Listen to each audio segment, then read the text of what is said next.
बहू प्रिया को आदत थी हर काम में शॉर्टकट ढूंढने की, क्योंकि उसे हर काम में आलस आता था। अरे यार, दूध गर्म कर दो ना। अरे पेट में जाके तो दूध ठंडा ही हो जाना है ना, तो ठंडा ही पी लो ना। अरे तुम मेरा सर गर्म मत करो यार। अच्छा है, सर गर्म हो जाए तो सर पे दूध रख लेना, वो भी गर्म हो जाएगा। एक बात बताओ, तुम इतनी आलसी क्यों हो?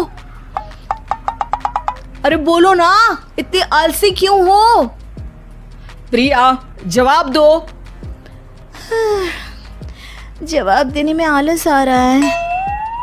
पति वहां से उठ के बड़बड़ाते हुए खुद दूध गर्म करने चला जाता है और प्रिया अपनी आंखें बंद करके सोफे पर लेट जाती है।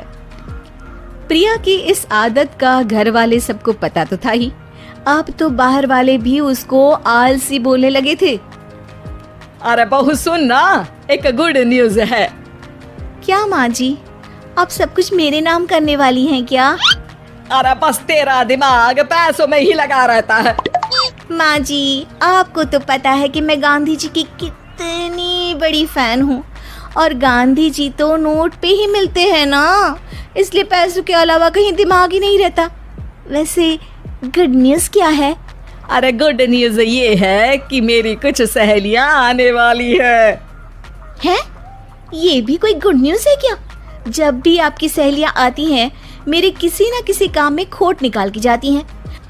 हमेशा कोई कमी दिखी जाती है उनको मेरे काम में, और मुझे आलसी बोलते हैं वो लोग। अरे तो ऐसा समझ कि आज तेरे पास मौका है उनकी नजरों में अच्छा इम्प्रेशन जमाने का। कैसे कैसे? उनके लिए खाने की इतनी स्वादिष्ट चीजें बना कि वे उंगलियां चाटती रह जाए। माँ जी, ये तो आप मुझे नया काम पकड़ा रही हो। अरे मेरी सहेलियों से तारीफ पानी है कि नहीं? हाँ, पानी तो है। तो बस जाओ, बन जाओ बावर्ची, लगाओ तड़का, कल शाम को आएंगी वो। अगले दिन सास सुबह से घर के बाहर अपनी सहेलियों के पास चली जाती है और शाम को सब प्रिया के हाथ का खाना खाने घर आते हैं। आज देखते हैं कि प्रिया बनाती क्या है। हाँ हाँ, पिछली बार हमने बोला कुछ हल्का खाएंगे तो पापड़ फ्राई करके ला दिए थे बस। हाँ, और उसके पहले जब आए थे और बोला था कि भारी खाना खाना है तो तरबूज काट कर ले आई थी। बोल रही थी तरबूज भारी होता है ना। अरे बस भी करो, इतनी बुरी नहीं है मेरी बहू। तभी बहू वहाँ खाना लेकर आती है। पनीर कोफ्ता, भिंडी मसाला, शाही मसाला, दाल, डबल तड़का, लच्छा पराठा, मिस्सी रोटी। अरे बस बस बहू, इतना सारा खाना। अरे अभी तो और भी है, फ्राइड राइस भी है अभी तो आपके लिए, और हाँ, अरे सूप लाना तो भूल ही गई मैं।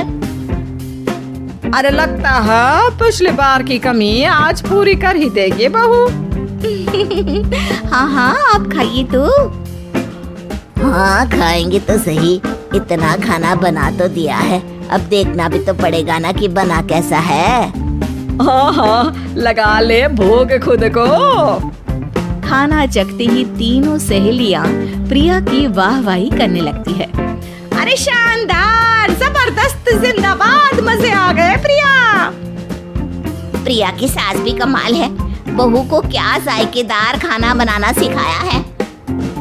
अरे मान गए भाई, इतना अच्छा खाना तो हम में से किसी की बहू नहीं बनाती, और हम भी नहीं बनाते, झूठ क्यों बोले। अरे बस करो बस करो, खाने पे ध्यान दो, बोलती ही रहोगी तो खाओगी कब। ये लो, थोड़ा पनीर और ले लो। सास भी सहेलियों के साथ खाना खाने लगती है, पर बहू के साथ अपनी भी तारीफ सुनकर सास मन ही मन फूली नहीं समा रही थी। प्रिया ने बड़ी खुशी से सबको खाना परोसा और सबने झट से खाना खत्म भी कर दिया। राधे राधे, मजा आ गया।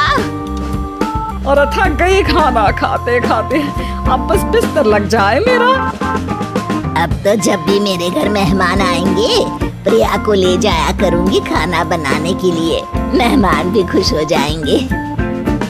सास खुश है कि प्रिया की इमेज अपनी सहेलियों के सामने काफी सुधर गई है। प्रिया खाने के बर्तन समेटती है। इतने में तीनों सहेलियां हाथ धोने किचन में चली जाती है। तभी एक सहेली देखती है कि किचन स्टैंड पर कागज पड़ा हुआ है। वो सोचती है कि कागज को डस्टबिन में डाल दे। जैसे ही वो उसे उठाती है तो देखती ही रह जाती है। दरअसल वो एक बिल है जिसमें वो सारी चीजें लिखी है जो उन्होंने अभी अभी खाई है। वो चुपचाप बिल उठाकर बाहर आ जाती है और उसके पीछे बाकी दो सहेलियां भी आती है। प्रिया, खाना अच्छा बनाया था, सच कहूँ तो बहुत अच्छा बनाया था। थैंक यू, बहुत अच्छा लगा सुन के। हाँ, पर जिसने बनाया वो इतनी तारीफ सुनता तो उसे और भी अच्छा लगता। क्या मतलब? ये बिल देखो, तुम्हारी बहू ने ऑनलाइन ऑर्डर किया था खाना। अरे तारीख तो आज की ही है ना? हाँ आज की ही है। प्रिया, ये सब सही है क्या? प्रिया अपना सर झुका लेती है।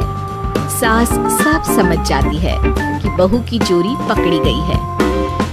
इतना भी आलस अच्छा नहीं प्रिया। अरे बता ही देती कि बाहर का खाना है, मैं बाहर का खाना खाती नहीं हूँ। तीनों सहेलियां वहाँ से जा रही होती है कि तभी उनमें से एक मुड़कर कहती है, अब ये तो बताओ कि खाने की रेटिंग बहू को दे या डिलीवर करने वाले को। प्रिया समझ जाती है कि शॉर्टकट लेने की वजह से उसके साथ सास को भी ये बेइज्जती झेलनी पड़ी और वो कसम खाती है कि अब से शॉर्टकट से नहीं, मेहनत से काम करेगी। देखो ये फोटो कितनी अच्छी आई है। अच्छा, अब ये देखो।